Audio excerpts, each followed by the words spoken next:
Welcome on to Moms with FP Wellman. I am Fred Wellman. It's great to have you here today. I'm so excited to be back in the studio with an amazing guest that I've been a fan for many years. But first, the Washington Post is out with a fascinating and shocking analysis of the wave of book bans that have been going on across this country, mostly here in these red states.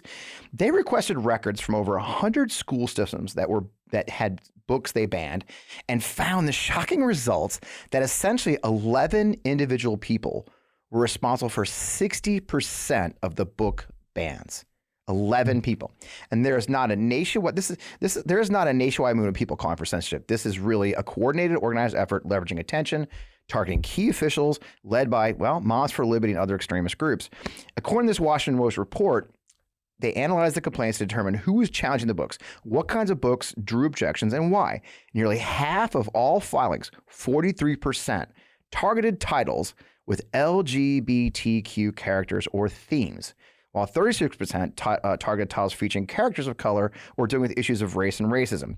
The top reason people challenged books was sexual content. 61% of the challenges referenced this concern. Yes, you heard that right. Simply referring the existence of an LGBTQ character was enough for a book to be banned in 2023. So that should terrify any American who says they actually believe in the First Amendment. And it terrifies me, and we're going to do something about it, which is why I'm so thrilled to have our guest today. We'll have a bigger discussion on this topic, I'm sure. So let's get the show going.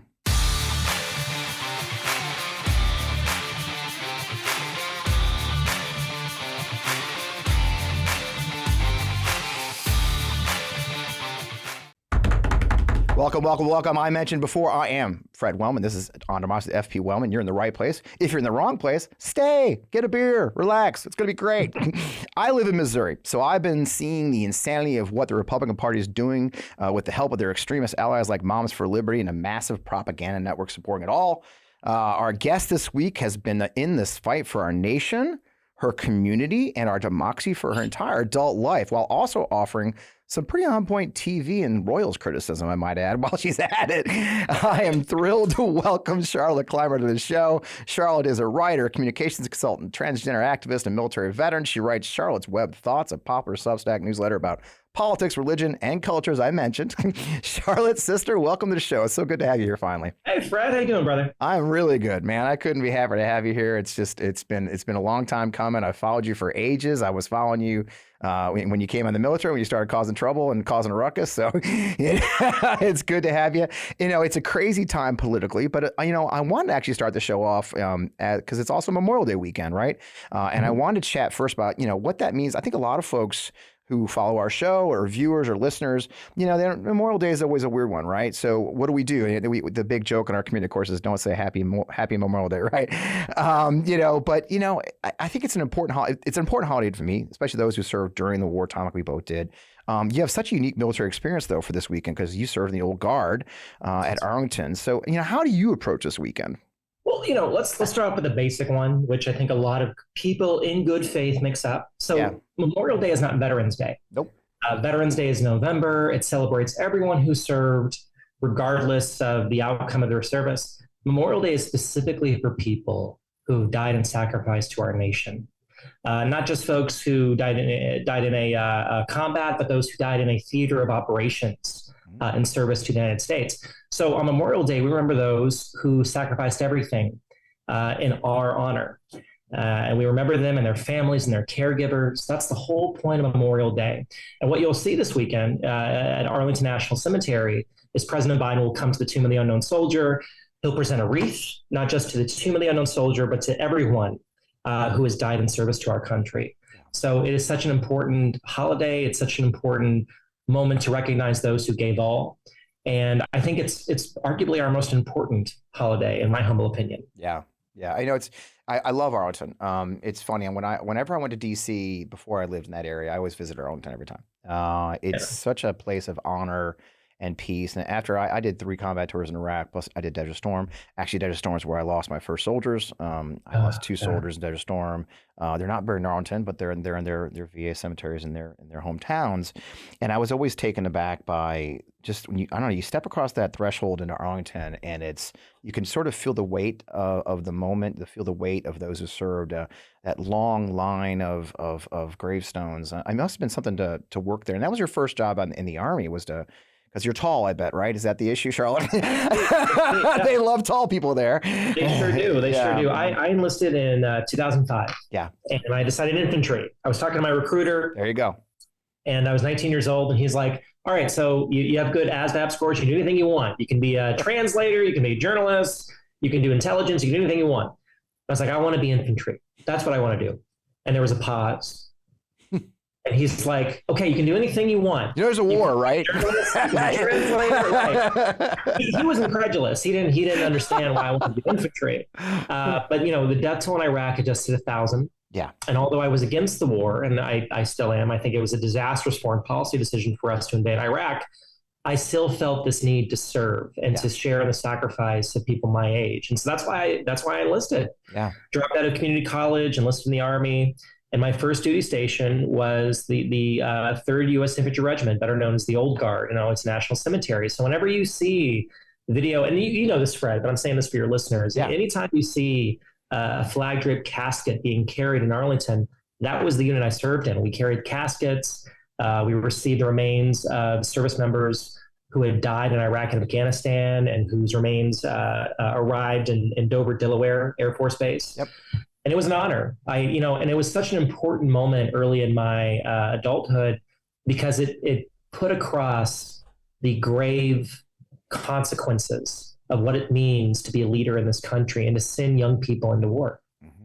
It's a weight and a burden. It's funny how I didn't. I went to West Point. You attended. I never understood it all until I served. My first duty station was in Korea. By the way, I volunteered to go to Korea as my first duty station, and my assignments guy did the same thing. You want to go to Korea? Like, I want to go to Korea. Things about Korea. It was 1988. They had the Olympics. It was all good, and I love bulgogi. But we, you'll notice that most of my military career was driven by the food of the local culture, and it really, the burden of that leadership, you learn. I lost, and I've told the story otherwise, is the mission that we were doing recons of the what would be the invasion route for the 24th Infantry Division into the big left hook of Desert Storm. It's famous now. Oh, yeah. We were the Apache Battalion. General McCaffrey was unhappy with what we were getting from our intelligence groups. We wanted to send the Apaches into basically what we call route recon. I convinced my boss to let me send my scouts with them, even though it was pitch black. And unfortunately, the mission went out, and one of my scouts unfortunately didn't return.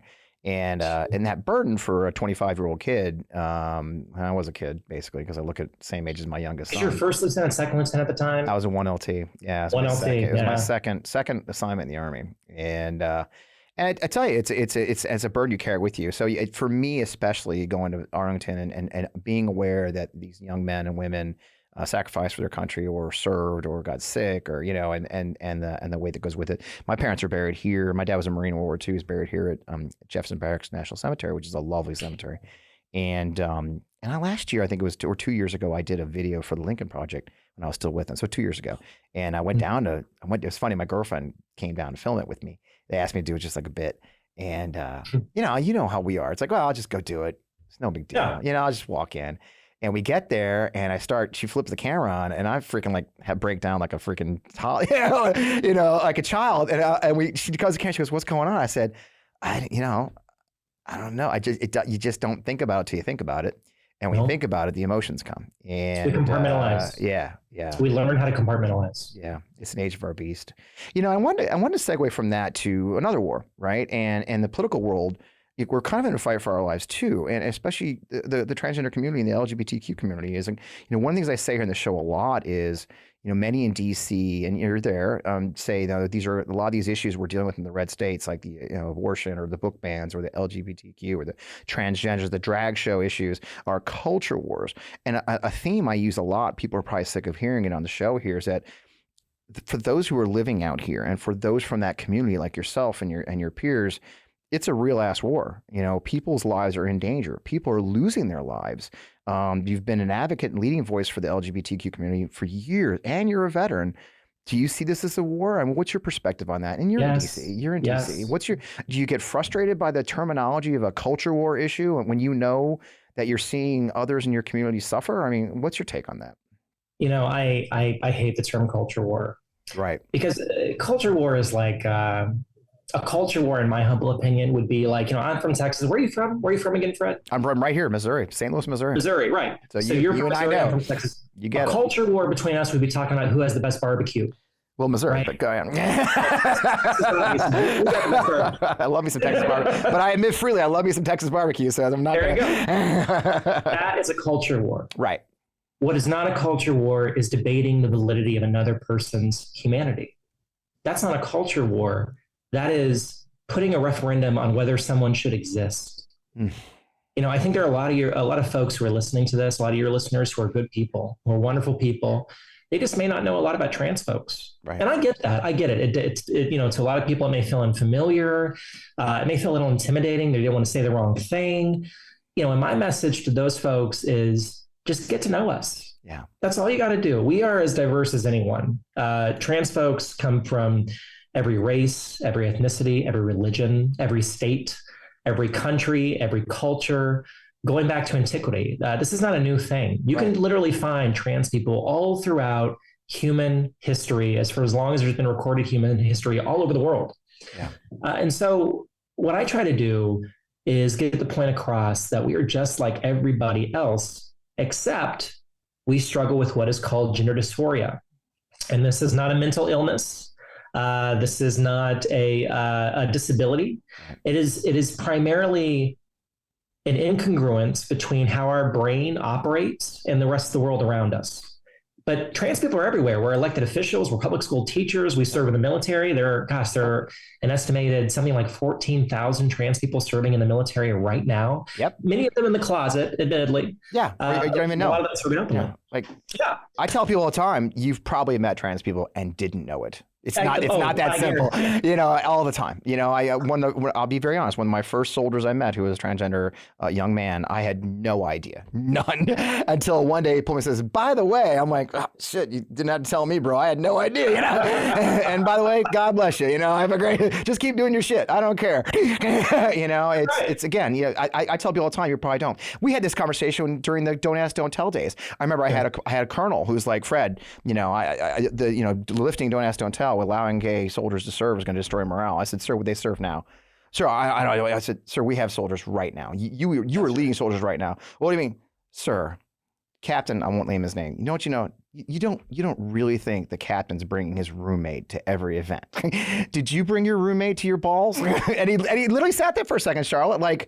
He didn't even think. I was like, he's never had a date, sir. How do you not get it? And guess what? Nobody gives a shit. Nobody gives a shit, right?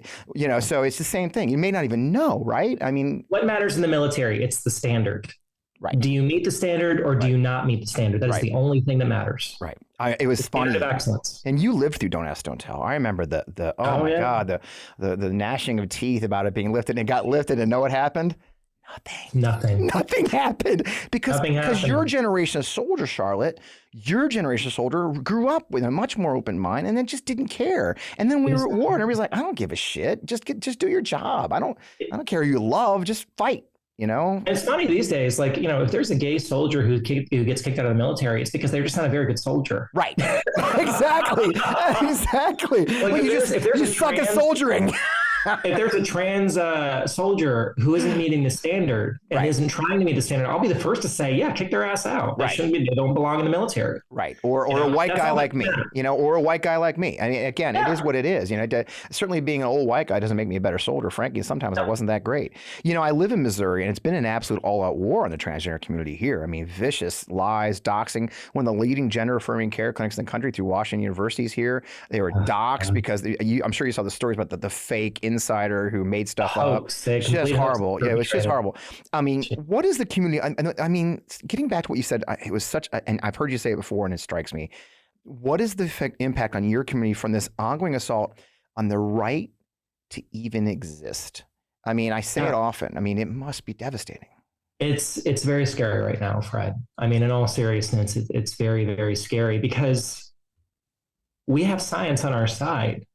Every major medical organization, the American Medical Association, the American Psychological Association, the American Academy of Pediatrics, the American Association of Child and Adolescent Psychiatry, and the National Institutes of Health, literally every major medical authority and scientific expert has said resolutely, beyond any shadow of a doubt, that trans people are consistent with our understanding of science. Yep. And that gender affirming care is not only necessary, but it is life-saving. Yep.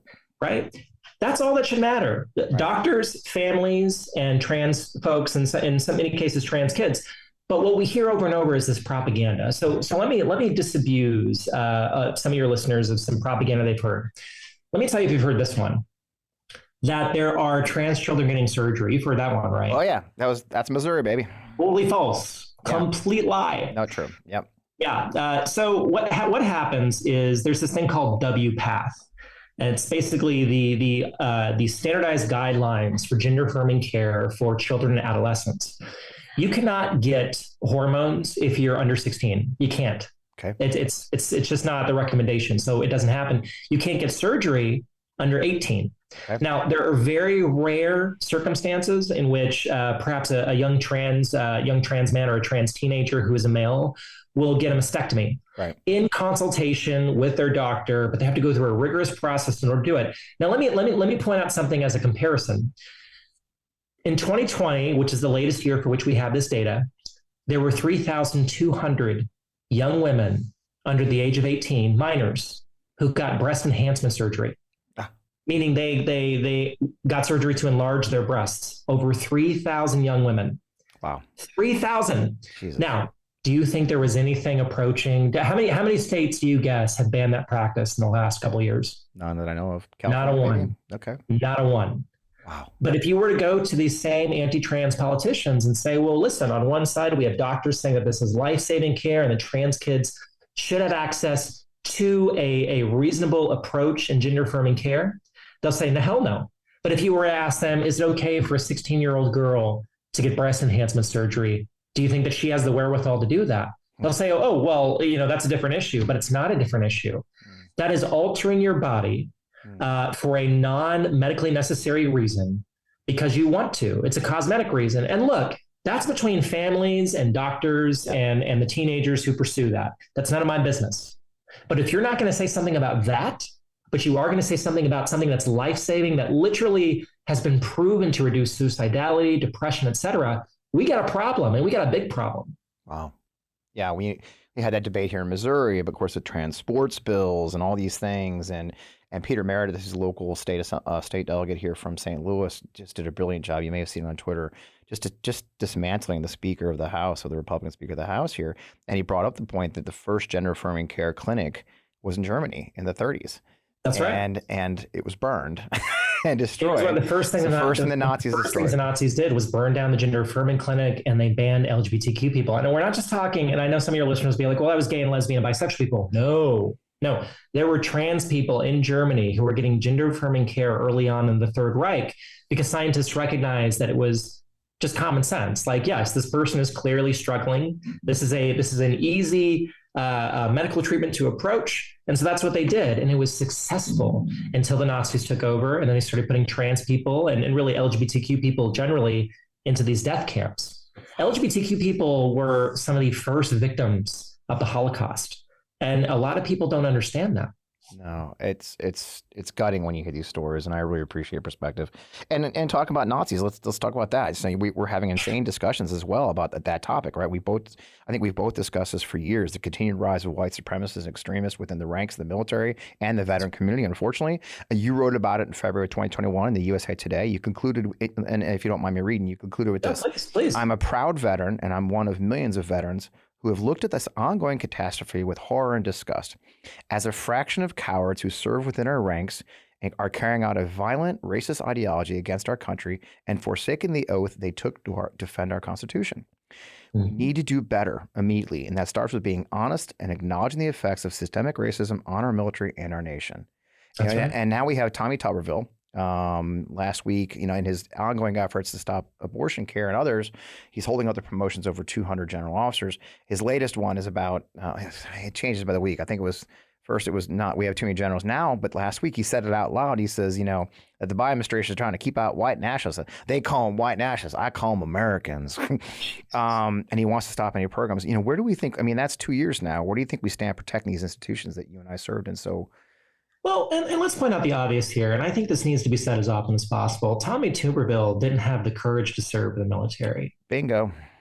He didn't do any public service. He's been a football coach his entire career. He didn't serve in the military during the Gulf War, in which you honorably served. He didn't serve when our nation was attacked in 9/11. He didn't have the guts to leave his lucrative football career and put on a uniform like you and I did. I don't take anything he has to say with any degree of gravitas, because this is not a man who actually cares about his country. Yeah. So when he says this about the military, when he's holding up promotions for officers, which doesn't just affect them, it affects their families too. Yep. For those who haven't served in the military, it's not just a rank, right? I guarantee you most officers don't give a shit about rank. What they care about is the pay that comes with it, the housing subsidies, the benefits, putting their kids through college, being able to move into better military housing overall. And he is keeping these families from taking care of themselves by holding up these promotions for no other reason than defending racists in the U.S. military. And that is not okay. No. And it goes to, we know, I think at one point, 10% of all the people prosecuted for January 6th were veterans. We do have an issue, right? There is an extreme. I think I've seen you speak previously about seeing it even in the old guard, some racism and some just the misogyny and everything else. That this is everybody who served. There was the Military Times poll a couple of years ago saying like 2/3 or some ridiculous number had seen evident, white supremacist activity within the ranks, with the tattoos, and there's constant denial of it. Do you think they're doing enough to fight back? We're being okay. No, I don't. And in fact, after President Biden came into office, the Secretary of Defense, Lloyd Austin III, who used to be a 4-star general in the Army, he launched a task force within the Pentagon to recognize white supremacy in the ranks and to address it. That means to root it out. And basically, what Republicans have done is they put so much pressure on the Biden administration that it was taking too much political capital away. Yeah. Like, the Biden administration has to worry about, they have to worry about a war in Ukraine. They have to worry about, this possible invasion of Taiwan by China. There's all these things going on.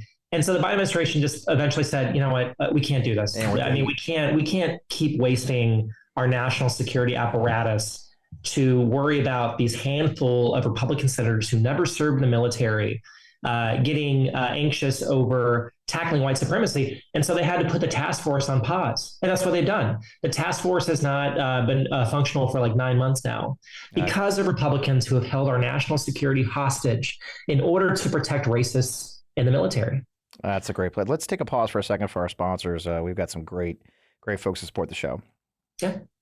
Cold turkey may be great on sandwiches, but there's a better way to break your bad habits. And I'm not talking about some weird mind voodoo or a wacky message board. No, we're talking about our sponsor, Fume, and they look at the problem in a different way. Now, not everything in a bad habit is bad. So instead of a drastic, uncomfortable change, why not just remove the bad from your habit? Fume is an innovative, award-nominated device that does just that. Instead of electronics, Fume is completely natural. Instead of vapor, Fume uses flavored air. And instead of chemicals, Fume uses all natural, delicious flavors. You get it. Instead of bad, Fume is good. It's a habit you're free to enjoy and makes replacing your bad habit easy. Your Fume comes in an adjustable airflow dial and is designed with movable parts and magnets for fidgeting, giving your fingers a lot to do, which is helpful for de-stressing anxiety while breaking your bad habit. The first time I used Fume, I was shocked at how flavorful and fresh it tasted. It's easy to hold and perfectly balanced, and quite honestly, extremely fun to fidget with. The real wood material and sleek design definitely classes it up, and I feel pretty darn cool holding it. Stopping is something we all put off because it's hard, but switching to Fume is easy, enjoyable, and honestly, even fun.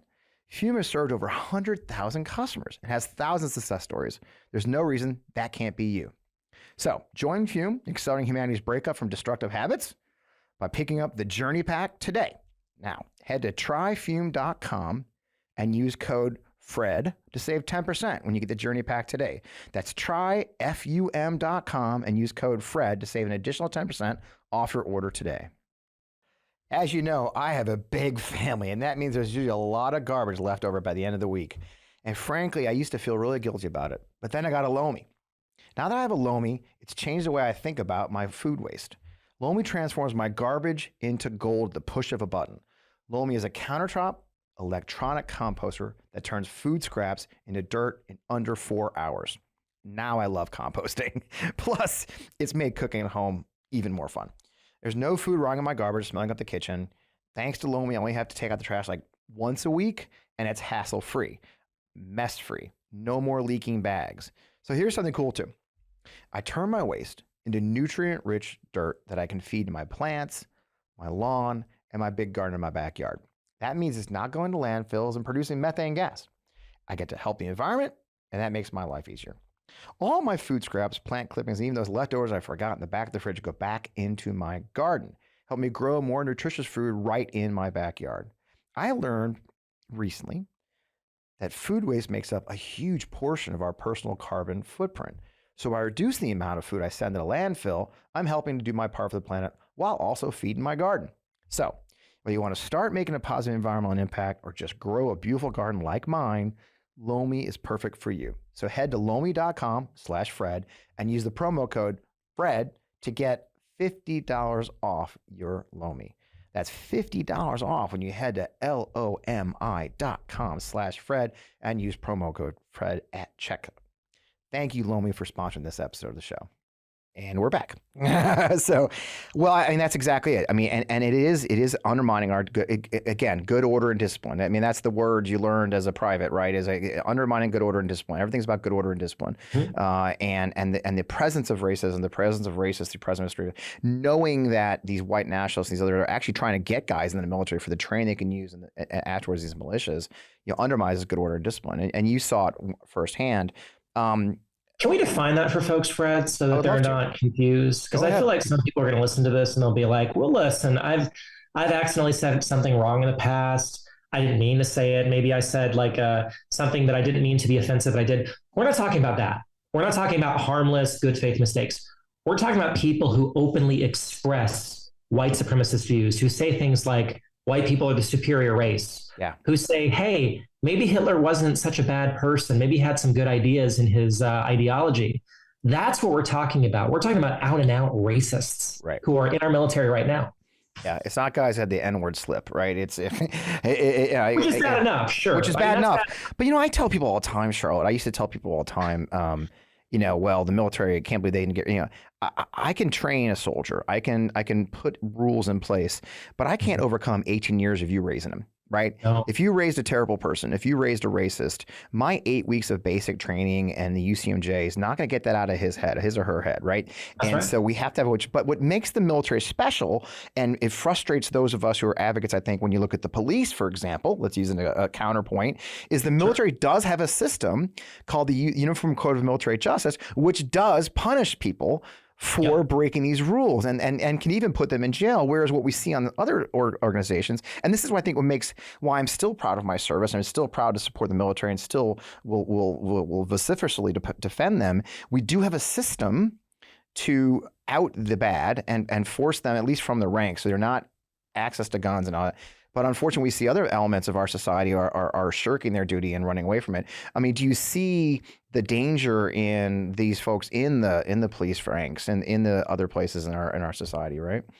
Yeah, I mean, look, if I were a Black person in America, I would completely understand the rage and lack of trust in law enforcement. Right. I mean, we've seen so many videos of unarmed Black citizens being shot to death by police. Yeah. Look, I don't care what you think about white supremacy or policing. Can we all agree, though, that if an armed officer shoots an unarmed person in the back while they're running away, that is wrong. Yeah, I don't care what else, whatever the hell else you believe in, that is wrong. Right. And we don't see that with white citizens. No. We see that with Black Americans. Black Americans are targeted by corrupt, racist cops. And the best proof we have is video. We see this all the time. Yeah. Would you trust that system? I wouldn't. I wouldn't. And the way they start, I think there was one the other day. Did you hear the story? I believe it's, oh my gosh, I'm having a brain cramp. It is a cop, I think it's Jacksonville. A cop saw a black young man sitting in a car outside a business. That's it, sitting in a car. They approached him, started mouthing. They started mouthing. Everybody started jaw-jacking back and forth. Next thing you know, it escalates. More cops show up. He wrestles the kid. The kid tries to run away. They tase him. You know, the whole 9 yards. Mm-hmm. This is where it gets crazy. After the young man has been arrested for sitting in a car, mind you, the cop apparently has a heart attack and dies. And they're trying to pin murder charges on the young man. Oh my God. You can't make this shit up. I mean, I wish I was making that up. I don't know what the latest is. My friend Travis Akers was talking about the other day. I mean, this is where we're at. I mean, why would you, literally sitting outside a business leads to, you know, a cop who has a heart attack because he's probably eating too many damn donuts. And again, going back to our veteran world, it is frustrating. It is frustrating to see a system that we came from where there is a price for doing the wrong thing be abused. Now, here's the big question that everybody gets nervous when I ask it. Going back to our very beginning of our conversation with the LGBTQ issues, with the book banning, one of the things I've been getting in trouble for, as I say often, is we need your effing help out here, right? I've been begging the administration a lot. I said, you know, there's things you should be doing to help us. It's not a culture war. It's a real war. I mean, I'm a veteran. I feel it. I see it. You're in DC. Do you think they could be doing what? I mean, shouldn't the administration be doing more to stop this battle? I mean, for your community, especially the LGBTQ community, I mean, are they doing enough? And is there things they should be doing? Like, if you had a moment to yell at the White House, what would you yell right now? Well, listen, I would never speak for communities of color because I'm a white person. Yeah, but talk about the LGBT. And not that you're asking me to. No, ma'am. But for LGBTQ rights specifically, I will say President Biden has been extraordinary. Wonderful. He has been amazing. Now, I think the problem, and I'm going to get in trouble for saying this a little bit. All right. There are a lot of Democrats on Capitol Hill, in Congress, in the House and the Senate, who are too afraid to speak up on LGBTQ equality because they've seen this onslaught. Look, in mass communications, you have an information vacuum, right? And on most issues, you have both sides of the aisle, the Republican Party and the Democratic Party, who are vying for the public support on any given issue. And that's how it should work in a democracy, right? Yep. You should have two strong sides who are like sharpening iron. That is a healthy democracy. But what we're seeing right now with LGBTQ rights are that Republicans have made this one of their two or three biggest pitchforks. And they're just filling the information vacuum with everything they can. The most vile propaganda, claiming that gay men are groomers, claiming that drag shows are somehow this effort to indoctrinate children or to sexualize children, which is not happening, but that's what they say. Meanwhile, you have Republicans, and it's happening almost weekly now. You have a Republican official who gets caught in a sex scandal. Yeah. And not even a sex scandal, because that's not even accurate. They get caught in a pedophilia scandal. Right. Images of child, you know. State Republican legislators who are getting caught in child pornography charges. Yep. This guy down in Texas was leading the way on attacking LGBTQ people as groomers.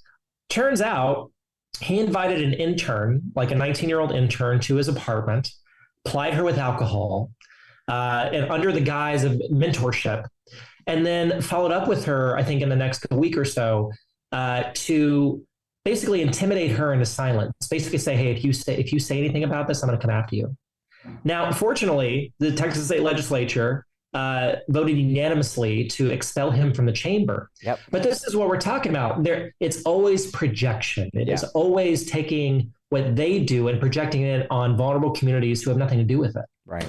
Yeah, and a small community that doesn't have the advocates, doesn't have the larger voice. I think that's right. I think Peter Meredith said that the community with gender dysphoria is 1.7%. It's actually less than that, believe it or not. So it's 0.6% according to UCLA's Williams Institute. So one out of every 200 Americans is transgender. Wow. And yet this assault, I think we said the other day here in Missouri, they fielded more bills addressing transgender issues, be it sports and otherwise, than there have ever been transgender kids playing sports, right? That's right. I think we had a total of 4, and it's only about, by the way, men, women's sports. It's not about men's sports, and that was the other kicker. I think they said that 3 of the 4 transgender young athletes we've had were all playing women's or men's sports. They weren't Could playing you women's emphasize sports. that real quick for your listeners so they understand what you're saying? That what I'm saying is out of the entire state, right, in the history of it, that all these laws being passed to protect women's sports, the majority of the transgender young men and women who wanted to play sports were actually playing. Were born women are now playing men's sports, but there's no laws about that. That's okay. Just four or so. Yeah, that's what four kids in the entire state of Missouri who are transgender and playing sports. Yeah.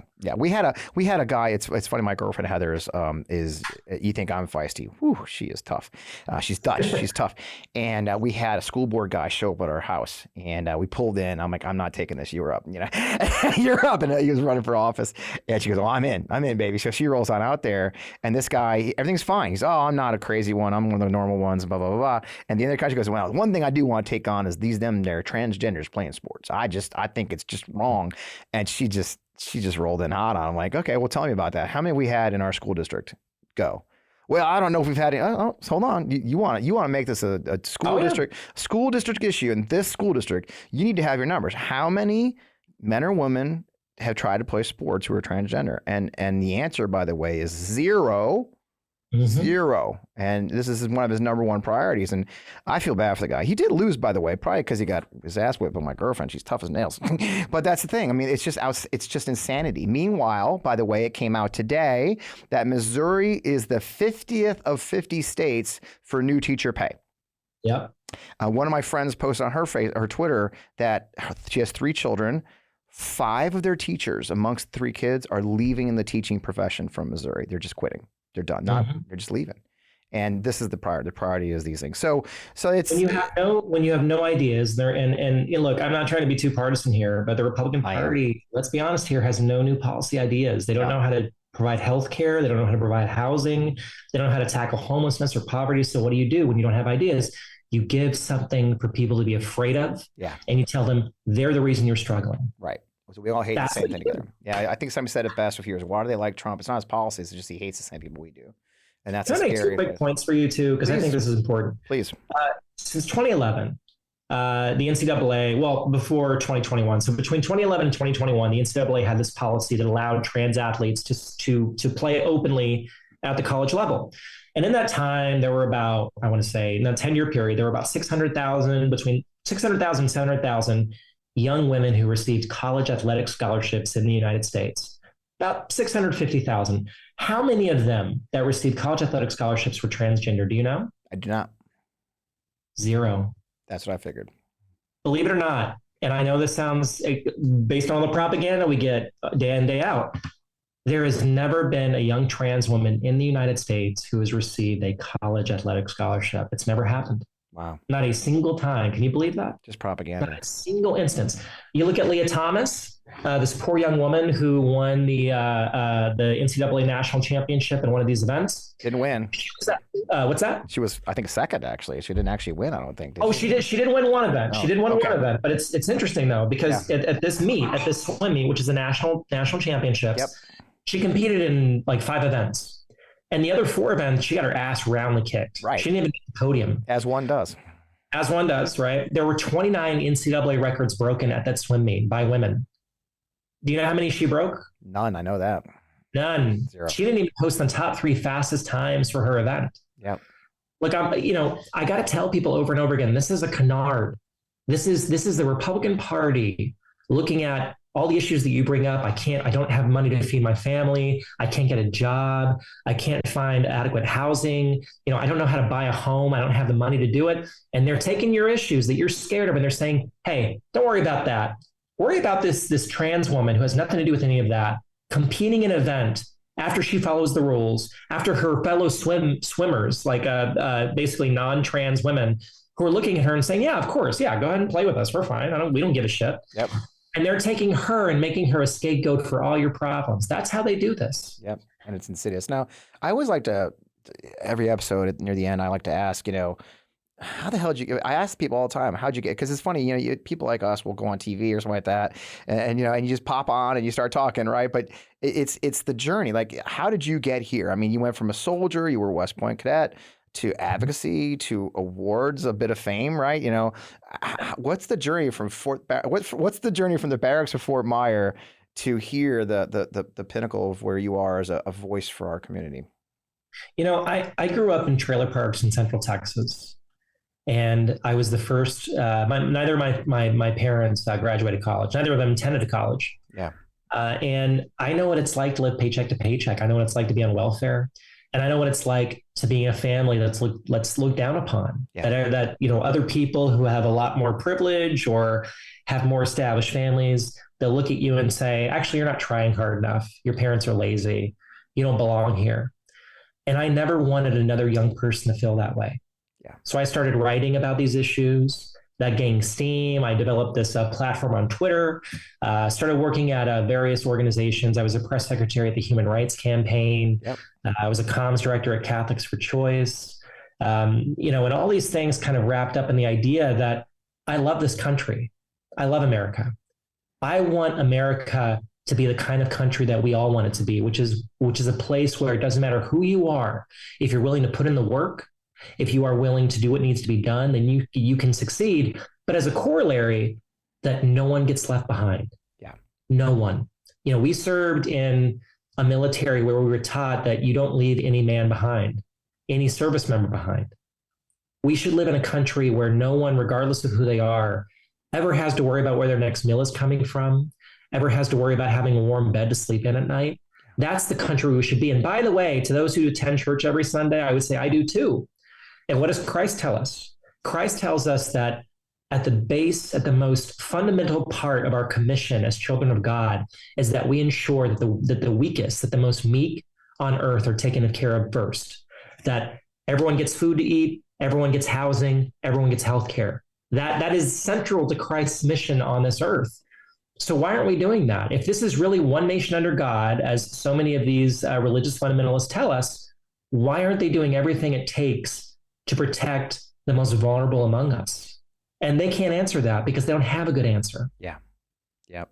Well, I'm glad you got your voice there. I followed you for years. When I think I actually started following you. You're still in the military, to be honest, because you started you really started speaking out. I think you're still serving. Yeah. And we've been following each other before I came out. I know. So, before you came out. I remember reading your thread when you came out. I literally distinctly remember it and being extremely proud of you because it was incredibly brave. What you've done is brave in this environment. It's incredibly brave, and I'm sure you hear that a lot. But I just wanted you to hear it from me that I think it's. Well, can I offer some praise for you too, Fred? Like I feel like you and I, folks like us, we're not necessarily in the middle politically, but we're caught between two worlds, right? We come from a more conservative parts of the country. Yep. We have progressive values, yep. And so you and I are expected to build bridges between people, which often pits people against us, right? There are the folks on the far left who think that we're too moderate. There are the folks on the far right who think we're too progressive. Yep. Meanwhile, we're just two reasonable adults who don't want to see people hurt. That's it. Who want to make sure that people have safety and dignity. And what is wrong with that? Right. Which is the values that this country was founded on, supposedly. And the values you and I served, the values, the oath that we raised our right hand to and swore to. I did it for 22 years, 26 years at West Point. That's it. It's funny. I've had a bit of a falling out with my West Point, completely, to be honest. I've walked away from my West Point class and I'm not embarrassed to admit that. And a lot of that was because I was getting attacked and I just kept saying, I'm positive we went to the same school. I'm positive we had these values and I've never walked away from those. It's not me. It's you. You walked away from me. I didn't walk away from you. It's like the party. I didn't walk away from the Republican Party. Republican Party walked away from me, and I'm glad to see it gone. And it's so funny that these folks who memorize Schofield's definition of discipline don't understand that Trump is the exact opposite. Right. How do you put those together? So, well, I really appreciate you. Now, and I got to give you a chance to plug. Where do we find you? We were talking about it. Absolutely. Tell our viewers and followers where they can find you. This is your self promotion. Go. Oh, I'm going to do that. Hey, folks, listen, I would really love for y'all to read my blog. I have a blog called Charlotte's Web Thoughts. It's at charlotteclymer.substack.com. It's completely free to read. All you need is an email. I promise I don't spam. But if you want to do a paid subscription and support my work and help me pay my bills, I'll welcome it too. Substack.com, or just Google it, Charlotte's Web Thoughts. I would really appreciate it. Yeah, it's great. That's one of the first files I had on Substack, and we've got our Substack too. Well, I really appreciate you, Charlotte. Thank you for taking time. I know you've been traveling all day, so to rush back to your office instead of going home, I really appreciate that. I'm so excited to talk to you and keep on fighting. I really appreciate it. Let's do this again, Fred. I really enjoyed this convo. I would love that. Thank you so much for joining us. Yes, sir. You take care. Yep. See you soon. And pause. And we're good. Oh, thanks. That was a blast. That was wonderful. Good. I'm glad you enjoyed it. That was fun. I really enjoyed talking to you. I'm glad you joined us. So hopefully this will be good. It'll get processed. It'll sneak out tomorrow on our channels, and then it goes out on MeidasTouch Friday night at 11 still. But it does well with the weekend. I know. I'm not sure. Hopefully it'll do well. Memorial Day weekend makes me nervous. Holidays make me nervous, but we'll see. I got fucked on Mother's Day, right? Matt's laughing because we're like, why are they putting this on Friday night? This is bullshit. So anyway, promote it. So you'll see clips. I do clips on Twitter. You'll see a lot. I mean, so if you want to retweet, it would be great. Help get that. I'm going to boost all of it. Oh, yeah. I appreciate you so much. Thank you so much for grabbing it. Right, go get some dinner. I really appreciate you having me on. I know that you can have a lot of people on, so especially for your Memorial Day episode, that means a lot to me. I know what it is. I get asked to talk about trans rights a lot. I know. But I'm not just a trans woman. I'm so many other things. And I want to talk about military and civics and public service. Good. Well, I hope we worked it in well enough. So I appreciate you. I really do, sister. You're great. So, all right. Well, get going. I'll talk to you soon. All right. You take care. Bye. Have a good night. Oh, man. What a great show. What a great conversation. Charlotte's an American hero, and I'm just so proud to know her and have time to hang out with her. Thank you to our sponsors, Fume and Lomi. I hope you check them out. Of course, we've always been sponsored by our friends at Vi Media. They're right here in they own Half Coast Studios. You're finding us from beautiful Creve Coeur, Missouri, Half Coast Studios. Vi Media, it's VIE.media. They're your digital marketing partner and friend. They can do great work. They're nationwide now. They've been very good to my show. They've sponsored every show since the beginning, and we really appreciate them. Our new shows post, as you know, Friday nights at 11 on the 8 p.m. Pacific on the MeidasTouch Network. I would love you to subscribe to our Substack. We're doing some really cool stuff. Gonna have some Q&As. That'll be the big thing we're rolling out, just so you hear about it. We'll do some Zoom Q&As with a whole intimate setting with our paid subscribers. Starting the next 3 weeks, we'll start having some opportunities for those who pay to join us in a real more intimate way. As always, you can find me at FP Wellman on Twitter. I haven't left that at all. I'm at FP Wellman everywhere except Instagram, where I'm FP Wellman Official. You'll see a lot of my short videos and posts about walking and birds, mostly on there from our friends at MeidasTouch. We're doing some really fun stuff on there. You can find our show at the On Democracy Podcast on YouTube, on Democracy Pod on Twitter, On Democracy Podcast on YouTube, just everywhere. Apple, Spotify, Google, Amazon, everywhere you go. I would really appreciate. The show is growing like crazy thanks to our friends at MeidasTouch. Thanks to the good production back there of my friend Matt behind the screen. The guy waves at me and tells me to remember to take a breath. But the key to this, the way the algorithm works, is I need you to do a like, do a share, do a comment, go to Apple, go to Spotify, say, yeah, this shit's great. Let's give me a review. I love reviews. I've got really crushing self-esteem issues. So if you give me a good positive review, I'd appreciate it. It is what it is. And I'm a 57-year-old grandpa doing a podcast. I mean, come on now. So any love you can throw us is appreciated. A subscription matters. Again, thank you. This community has grown so much in the last month and a half. We're so thrilled to be part of our friends at MeidasTouch Network. My friends Ben, Brett, and Jordy have been just wonderful mentoring this old man into doing this work. So thank you for joining us. I can't wait to see you next week. Have a wonderful Memorial Day weekend. It's okay to have a great weekend. It's okay to barbecue. It's okay to have a beer. Don't let anybody tell you otherwise. Some of my veteran friends are a little bit salty about that stuff. I'm not one of them. I've lost men in combat. I will go visit my dad in Jefferson Barracks Cemetery. But I tell you right now, I hope you have a wonderful weekend and you celebrate with friends and family. Remember, the whole point of this is because those of us who serve and those of us we lost, we did it so you can have a great weekend and enjoy our nation. So thank you so much. I'll see you next week.